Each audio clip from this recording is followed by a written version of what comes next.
Today, psychiatry is everywhere you look. Tens of millions of Americans have become reliant on antidepressants or other psychoactive drugs. Many lean on the concept of mental illness to avoid taking responsibility for bad habits or personal failings. Among young adults, diagnosis itself has become a sort of status symbol, and parents turn to chemical mood stabilizers as a substitute for discipline. Yet, at the same time, we're starting to see a backlash against a corrupt pharmaceutical industry and a coercive medical establishment. COVID lockdowns taught us to question the experts and that medical freedom is something worth fighting for. It's a sentiment that echoes the work of Thomas Szasz, the Hungarian-born psychiatrist who spent his life defending those marginalized and oppressed in the name of medicine. Now more than ever, Szasz's ideas are essential in building a society free from medical tyranny. Already people are forgetting him.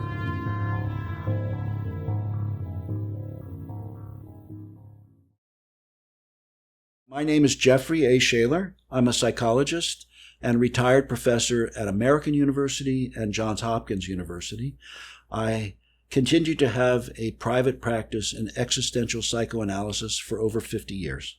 The first time I met Thomas Szasz was in the 1980s, and I was aware of his work, and I was saying some things that were similar. I wrote a piece for the Washington Post that they entitled Therapy, Opportunity Fraught with Danger. And I got more hostile mail than I'd ever seen.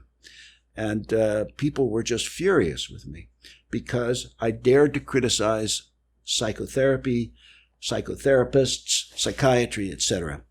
As a result of that avalanche of critical mail, I said to my wife, I'm going to contact Thomas Szasz up in New York, and I'm going to ask him to take a look at all this feedback, and if he thinks I did something wrong, I'll reconsider my position. I called him up, introduced myself, I explained what had happened, and he said, that would be very kind of you to please send me the article that the Post published. And I did that, and he wrote back, he said, I think your piece is excellent. Of course, we cannot please all of the people all of the time, especially in this profession. And after that interaction, he contacted me several times. He seemed to know something about what I'd been doing, and he asked me to join him on several debates. We did about 3 big shows with some other people, and we hit it off really well, and that was the beginning of a wonderful relationship that extended until he died. Thomas Szasz was born in Budapest in 1920. At the age of 18, he traveled to the United States to study psychiatry, first at the University of Cincinnati, then at the Chicago Institute of Psychoanalysis, one of the country's most prestigious institutions. But already, his ideas about psychiatry were different from those of his teachers and his colleagues. He said that he always knew that there was something wrong about psychiatric diagnoses when it came to mental illness.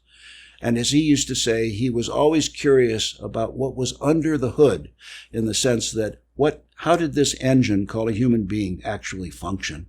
And at that point, he and a colleague at the State University of New York wrote a piece about doctor-patient relationships. And the guy's name that he wrote it with was a colleague named Mark Hollander, and they wrote about the patient-doctor relationship and how it must be equal.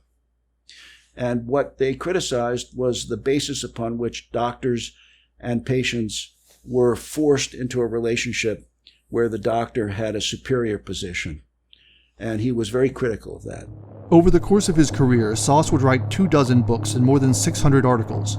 But it was his first major work that would earn him fame, as well as more than his fair share of criticism.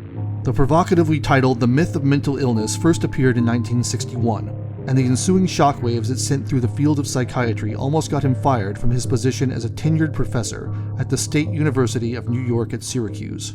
What he argued in that book was that disease refers to a biological aberration or abnormality on a cellular level in the body. Period. And he never doubted that people were suffering. And many people have deliberately distorted his arguments, saying, how can you deny that this guy who's chewing his fingers off is not disturbed? He would say he's disturbing, which is a different. But the point is that disease has a very specific meaning. Not only is there no such thing as mental illness, but there cannot be any such thing as mental illness, because illness is only of the body. It's not of the mind. And the mind is sick only in a metaphorical sense.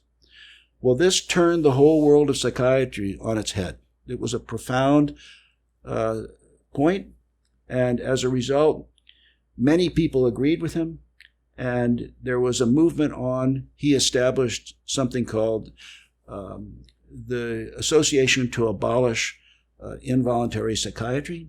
Once we call something a disease or refer to it as a disease, we remove responsibility for the person's behavior. And that was the most severe consequence of renaming behavior as a disease. For example, if you have epilepsy, that's a real disease. And even though we may not always know why you have seizures, we know that it's not something that you can control volitionally. He extended this argument to things like drug use and smoking, where he said, smoking can cause a disease, lung cancer, for example, but the activity, the behavior of smoking is not a disease in itself. Once we start diagnosing certain behaviors as diseases, there's no end to it. And that's what's been happening over the years, that the categories of psychiatric diseases have expanded over the years. They've not shrunk. And the reason for that is that any behavior that is considered disturbing or abnormal is immediately classified as a disease. And that is very important because it justifies, according to the law in many ways, depriving the person of liberty and depriving the person of responsibility. And there are two ways in which this is manifest. One, involuntary commitment to a mental hospital. In other words, if I think that you are a danger to yourself and others, then I am legally justified in depriving you of liberty. That's just the way the law works, and it's something he spent his whole life trying to change. And I picked up the torch, and I've been trying to do that myself. The second part has to do with depriving the person of responsibility. And in this case, we're talking about the insanity defense and variations on the insanity defense, because people say, if you have a mental disease and that caused you to kill somebody else, then you can't be held responsible. He objected to that. Insanity is a legal concept. It's not a medical concept. It refers to something very specific, and psychiatrists and others combine the two over and over again. What it means is that you were allegedly not aware of what you were doing when you committed a criminal act, and or you did not know that it was wrong. That's called the right-wrong test. And the third one is you could not control your behaviors in order to conform to what's called the dictates of law. Now, one of the problems with that kind of insanity defense is that there's no fixed term to the prison sentence. There's no end because there's no specific criteria for deciding whether you're still mentally ill. How do you decide somebody's still mentally ill? You can't look under the microscope and find evidence that you're no longer sane. And Tom was very strict when it came to due process of law, and he felt that the government had no right or business to deprive anyone of liberty unless they had been convicted of a crime. And of course, that had never occurred in psychiatry, and he refused to commit patients to a mental institution.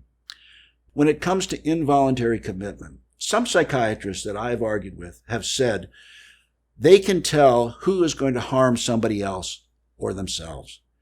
The bottom line is that there has been a lot of empirical research that shows that this is absolutely impossible to predict accurately. In other words, if you think somebody is going to kill himself or kill someone else, that has never been shown to be more accurate than chance, flipping a coin. We just can't tell. And if you press some of these psychiatrists, particularly forensic psychiatrists, who say, I can tell if the person's going to kill somebody or not, I said, show me the evidence, because you've not been able to do that, which is an important basis for their depriving the person of due process. They're putting the person into a mental hospital because they allege that they can tell who's going to harm somebody else or themselves, and they cannot. Plus, even if they could, that's not a basis for depriving them of freedom. Despite being a major voice for personal freedom and responsibility, Szasz's contact with other libertarian thinkers was more private than public. His training in the specialized fields of psychiatry, psychology, and neurology gave him an ability to speak authoritatively on these subjects, which most economists and public policy figures did not share. Milton Friedman agreed with him. Rothbard kind of agreed with him. He said, diagnosis is a weapon. You're hearing that now with Trump, but it was Rothbard who talked about this originally. He said that psychiatry is using diagnoses as a weapon. I have correspondence between each of these people, Hayek and Tom, and they did acknowledge that he was on the right track there. They didn't know enough about psychiatry and mental illness because they'd been influenced by conventional wisdom, so they didn't really know it, but they trusted Tom. They thought his arguments were completely logical, and so they tended to side with Tom. Still, the impact of Szasz's work cannot be denied. His campaign against involuntary commitment gave a voice to marginalized people and those whom the rest of society would prefer to ignore or persecute. Many of the advances in this area we see today, from gay rights to drug policy, are as a result of his efforts. One of the positive consequences of Thomas Szasz's work is that the extent of time that the state can keep people in a mental institution is gradually shrinking over the years. And that's because he fought valiantly for the constitutional rights of people labeled as mentally ill. He said that the Bill of Rights does not differentiate between mentally healthy and mentally ill people. And on that basis, the government is not allowed to keep people beyond a certain amount of time, and that time is shrinking. Thomas Szasz is responsible. I think at times it's been falsely attributed to some other psychiatrists, but he argued early on that homosexuality cannot be considered a disease for the reasons I mentioned, which means that people are making a choice. There is no physical cause, and even if there is a physical cause, that does not mean that the behavior of homosexuality is a disease.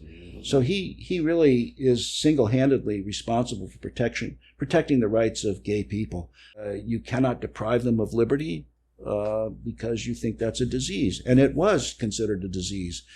And it is still considered a disease in many other countries.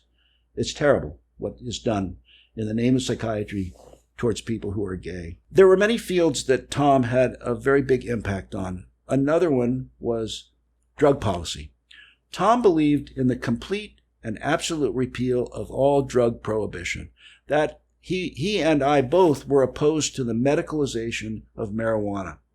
Why? Because we felt that people had a right to use marijuana for any reason they wanted.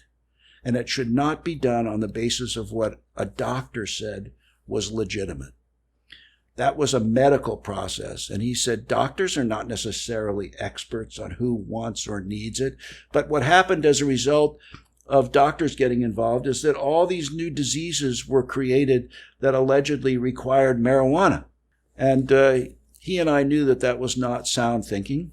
Again, we were not opposed to people wanting to use marijuana, but we did not want it to fall under the rubric of medicine. That was the whole thing.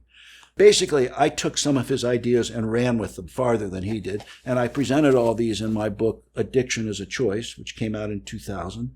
It's a Szaszian approach to drug policy and addiction in general, that addiction is not a disease, just like mental illness or schizophrenia or depression. These are not diseases. We must differentiate between behavior and disease. And that's what I've done here, and that's what Tom did. If we look at what's happened with drug addiction, the idea is now extended to sex, to shopping, to any number of behaviors that people claim are abnormal, are bothersome to others. People immediately jump to saying that these are diseases, and they are not. Disease is a very specific definition, an abnormal cellular process, not It is not something that you can control.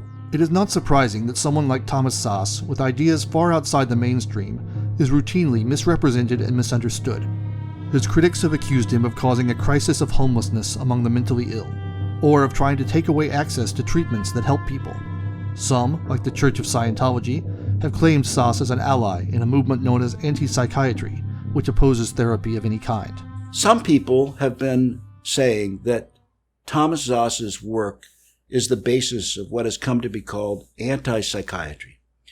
Tom firmly rejects this because he says that he is not against psychiatry. He is against coercion. And that infuriated people because they wanted their loved ones to be controlled in some way. And so they would force them into a mental hospital or force them to take medication. And that only infuriated their loved ones or the patient in some way. It backfired. And so he says, I support psychiatry between consenting adults. That's a very important difference. In other words, if you want to see a psychiatrist or a therapist of any sort, go ahead and do it. It can be a very valuable experience. Even though he did not give drugs to help people's behavior, he said, if you want to do that, go ahead and do it. Some people find it meaningful.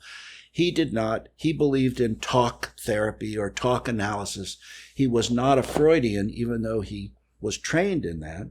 He had his own brand of psychoanalysis. And when I say psychoanalysis, I mean that he was not trying to cure anybody. He saw psychoanalysis, as I do, a form of education, a way to learn something about yourself that could be very useful. But when people said, what's the best form of therapy? He would say, any therapy or analysis that helps a person to become autonomous. That's the best one. So he would never side with any particular person who represented a school of psychotherapy. And some of his colleagues said that was his greatest accomplishment, that he did not create a new school of therapy or psychoanalysis. Thomas Szasz passed away in 2012 at the age of 92. And although his work was nothing if not impactful, today we seem to be drifting ever closer to what Szasz called the therapeutic state, in which doctors and psychiatrists assume the role of priests, and medicine becomes a religion. The National Institute of Mental Health estimates that nearly a quarter of Americans live with a mental illness. We feed our children on mood stabilizers, SSRIs, and antipsychotics. Therapeutic language has entered the vernacular and is used to excuse everything from terrible violence to common rudeness. The legacy of Thomas Szasz stands as a bulwark against these attitudes, and will continue to stand as long as those who value liberty are still willing to read his books, share his ideas, and honor his memory. Ultimately, people are responsible for their behaviors. And that's what's most important in terms of Tom's work. And that the relationship between responsibility and liberty are like two sides of the same coin. As I pointed out, and some others have picked up on it, the more you increase liberty, if we allow for the repeal of prohibition, we absolutely must increase responsibility. In other words, if we're going to allow heroin to be in vending machines, that free, fine. But if you hurt somebody else in the process, we're going to come after you. Right? Not because of the drug, but that you're responsible for your behavior. And the proper role of the state, in my opinion and Tom's opinion, is to protect us from one another, not to protect us from ourselves. The medicalization movement is basically saying we have to protect you from yourself.